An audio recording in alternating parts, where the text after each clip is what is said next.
आप देख रहे हैं VHVC न्यूज। नमस्कार, स्वागत है आपका। मेरा नाम है विपिन विभाग। मेरे साथ मेरे सहयोगी सादा रिजवी। धन्यवाद साहब। आदित्य ठाकरे ने सबसे पहले राहुल गांधी से मुलाकात की है। उसके बाद आम आदमी पार्टी के राष्ट्रीय संयोजक अरविंद केजरीवाल से मुलाकात के बाद शिवसेना यूबीटी नेता आदित्य ठाकरे ने कहा कि शिवसेना यूबीटी यहाँ उन्हें यह बताने आई थी कि सरकारें आती जाती रहती हैं, लेकिन हमारा रिश्ता हमेशा बना रहेगा। दिल्ली के लोग जानते हैं कि उन्होंने पिछले 10 सालों में क्या काम किया है। दिल्ली विधानसभा में चुनाव आयोग की बड़ी भूमिका थी, चाहे वह गठबंधन हो या सभी विपक्षी दल।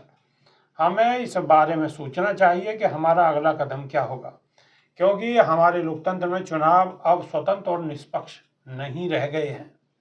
मतदाताओं के नाम हटाए जाने के मुद्दे पर चर्चा करना बेहद ज़रूरी है।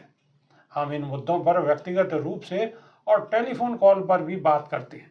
जो लोग फ़ोन टैप कर रहे हैं उन्हें यह पता होना चाहिए कि उन्होंने कहा कि दिल्ली विधानसभा चुनाव में चुनाव आयोग की इतनी बड़ी भूमिका थी।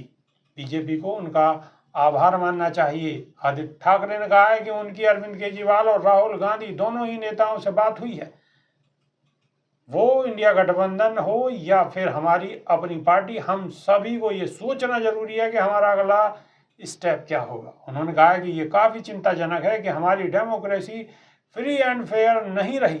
हम देश के हित में लड़ते रहेंगे, आपकी और जनता की आवाज़ को हमेशा उठाते रहेंगे। लोगों को वोट काटे गए हैं और उनसे वोट करने का अधिकार छीना गया है, ये भी विचार करना आवश्यक है। महाराष्ट्र में 47 लाख वोट कहाँ से बढ़े हैं। आदित्य ठाकरे ने कहा है कि हम स्टडी करके इस पर गहराई से विचार कर रहे हैं, जैसे कि महाराष्ट्र में 47 लाख वोटर्स कहाँ से जुड़े। आखिरी समय में 76 लाख वोटिंग किसकी है। उन्होंने कहा है कि इसकी कोई वीडियो फुटेज या टोकन मौजूद है। तो कहीं ना कहीं सादाब रिजवी, आदित्य ठाकरे ने जो महाराष्ट्र का चुनाव है उस पर भी सवालिया निशान लगाया है और दिल्ली के चुनाव पे भी उन्होंने सवालिया निशान लगाया है। देखिए, सवालिया निशान लगते रहेंगे, क्योंकि सबसे बड़ा जो खेल है वो ईवीएम के साथ साथ जो मैनिपुलेशन का काम है वो है। और मैनिपुलेट किया गया है अधिकारियों को, कर्मचारियों को, जो कि सरकार के लिए काम कर रहे हैं।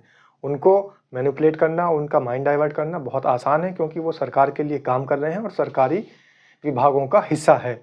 तो ऐसे अधिकारियों को जब चुनाव निर्वाचन आयोग के अंतर्गत उनको कर्मचारी बनाया जाता है और कार्यवाही के लिए भेजा जाता है मतदान स्थलों पर, तो ये भी हमें ध्यान रखना चाहिए कि कहीं ना कहीं उनकी निष्पक्षता बरकरार है या फिर ख़त्म हो गई है। और जो लास्ट के घंटों में 76 लाख वोट पड़े हैं, उनका जवाब अभी तक लोगों को नहीं मिल पाया है। जब से मतदान हुआ है, बहुत लंबा समय हो चुका है मतदान हुए महाराष्ट्र का, लेकिन जब से लेकर अब तक सिर्फ आवाज़ें उठ रही हैं, शिकायतें उठ रही हैं, और चुनाव आयोग को या फिर सत्ताधारी पार्टी को वो आवाज़ अभी तक नहीं आई है। उस पर कोई कार्यवाही होती नज़र नहीं आ रही है। ऐसी आवाज़ों को सुनकर अनसुना किया जा रहा है। इसी का मतलब है कि हमारे देश से लोकतंत्र खत्म हो चुका है।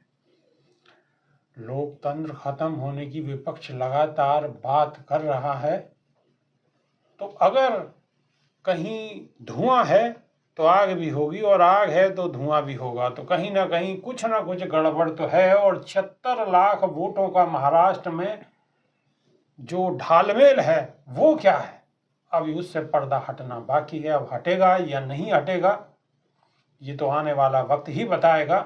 लेकिन 47 लाख वोटों का किस्सा बड़ा दिलचस्प होने वाला है। 76 लाख वोटों का 76 लाख वोटों का किस्सा बड़ा दिलचस्प होने वाला है। तो अभी के लिए सिर्फ इतना ही। नई वीडियो में फिर रूबरू होंगे। बहुत बहुत शुक्रिया, नमस्कार, धन्यवाद। रोज की ताज़ा खबरें सुनने के लिए सब्सक्राइब करें BHPC न्यूज चैनल।